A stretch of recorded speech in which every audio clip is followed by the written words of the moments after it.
இன்றைக்கு பார்க்கலாங்க சிலரிடம் அக்கீதா படிக்கிறது வந்து அது ஒரு பெருமைக்குரிய விஷயமா ஆயிடுச்சு. அதாவது அக்கீதா வந்து வெறும் மனப்பாடம் செய்து, எனக்கு இவ்வளோ தெரியும். நான் இத்தனை புக்கு படிச்சிருக்கேன். இத்தனை ஷரஃப் படிச்சிருக்கேன். அந்த ஷேக்கோட ஷரஃப் படிச்சிருக்கேன். இந்த ஷேக்கோட ஷரஃப் படிச்சிருப்பேன்னு சொல்லுவார். ஆனா, அக்கீதா மூலியமா அவருடைய வாழ்க்கையில எந்த ஒரு மாற்றமும் ஏற்படுத்தியிருக்காது. அக்கீதா மூலியமாக அவருடைய அஹ்லாக் எதுவும் மாறியிருக்காது. ஒரு கடுமையானவராக இருப்பாரு, போவாரு. அக்கீதா என்பது வெறும் படிச்சு மனப்பாடம் பண்றதுக்கு மட்டும் இல்லங்க. அது வாழ்க்கையில அமலாக இருக்க வேண்டும். அது நம்ம உள்ளத்துல இருக்கணும். நம்ம நம்பிக்கை, வாழ்க்கை எல்லாத்தையுமே வந்து எப்படி சீரா அமைக்கணுமோ அதுக்கான அடிப்படை தான் அக்கீதா என்பது.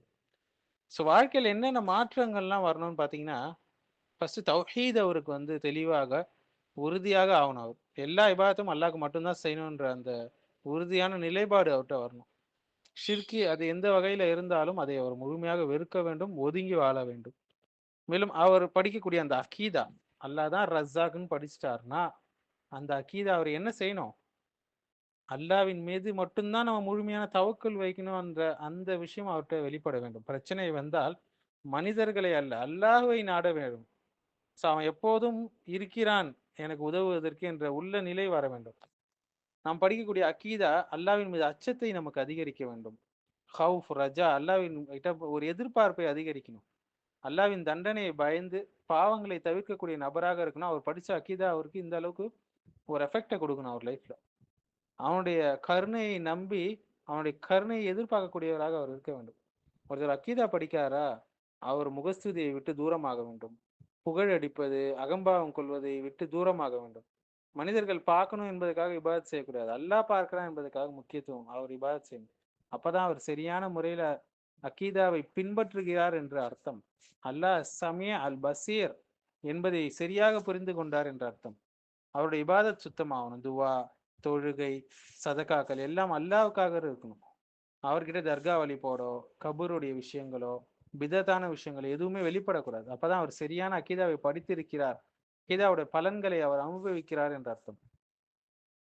உணர்ச்சியை பின்பற்றுவதோ, அவருடைய கலாச்சாரத்தை பின்பற்றுவதோ, மார்க்கத்துக்கு முரணாக இருக்கக்கூடிய கலாச்சாரத்தை பின்பற்றுவதோ அவரிடம் இருக்கக்கூடாது.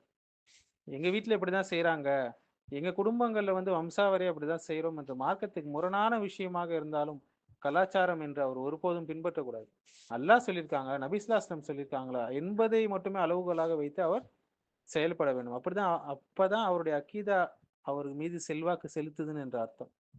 கதிர் மீது, விதியின் மீது சரியான அக்கீதா கொண்டிருக்கிறாரா, அவருக்கு சபுர் இருக்க வேண்டும். பொறுமையாளராக அவர் இருக்க வேண்டும். அவர் பொறுமையை இழந்த ஒரு மனிதராக அவர் இருந்தால், சரியான முறையில விதியை அவர் அக்கீதா நம்பவில்லை என்று அர்த்தம். உலக வாழ்க்கை மீதான சரியான பார்வை அவருக்கு இருக்கணும். உலகம் என்பது தற்காலிகம் என்ற உணர்வு அவர்ட்ட இருக்கணும்.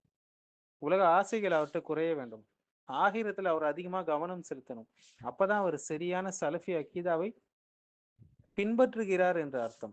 அந்த அக்கீதா அவர்ட்ட செல்வாக்கு செலுத்துதுன்னு அர்த்தம். அந்த அக்கீதா அவருடைய வாழ்க்கையில மாற்றத்தை ஏற்படுத்தியிருக்கு என்று அர்த்தம்.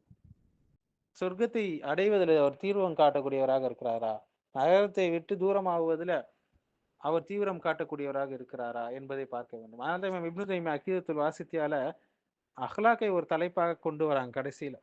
இந்த அகீதா இருக்கா, இந்த அஹ்லாக் அவர்ட்ட இருக்கணும்னு அவங்க சொல்ல வராங்க அந்த நூலின் மூலியமாக. நல்ல குணநலன்கள் அவர்ட்ட இருக்கணும். அக்கீதா நல்லா படிச்சிருக்காரு. ஆனா மக்கள்கிட்ட ஹார்ஷா நடந்து கொள்றார். கடுமையாக நடந்து கொள்றார்.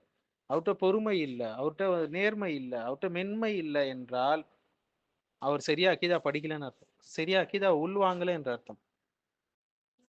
சரியாக முஸ்லிம்களை நேசிக்கக்கூடிய ஒரு நபராக இருப்பார். தவறுகளை சரி செய்யக்கூடிய ஒரு நபராக இருப்பார். உம்மத்தை ஒன்றிணைக்கக்கூடிய ஒரு நபராக இருப்பார். உம்மத்தின் மீது கவலை கொண்ட ஒரு நபராக இருப்பார். அப்போதுதான் அவர் சரியாக அக்கீதாவை படித்திருக்கிறார் என்ற அர்த்தம். நாம் படிக்கக்கூடிய அகீதா வெறும் ஏட்டில் மட்டும் இருக்கக்கூடாதுங்க. நம்மளுடைய மனப்பாடமாக மட்டும் இருக்கக்கூடாது. அது வாழ்க்கையில மாற்றத்தை கொண்டு வர வேண்டும். அது இபாதத்தாக இருந்தாலும் சரி, அஹ்லாக்கான விஷயங்களாக இருந்தாலும் சரி, நம்முடைய அன்றாட வாழ்க்கையில் எல்லா விஷயத்திலும் நம்மளுடைய அகீதா செல்வாக்கு செலுத்த வேண்டும். ஏன்னா, அல்லாஹ் சுப்ஹானஹு வ தஆலா அதைத்தான் நம்மிடம் எதிர்பார்க்கிறான்.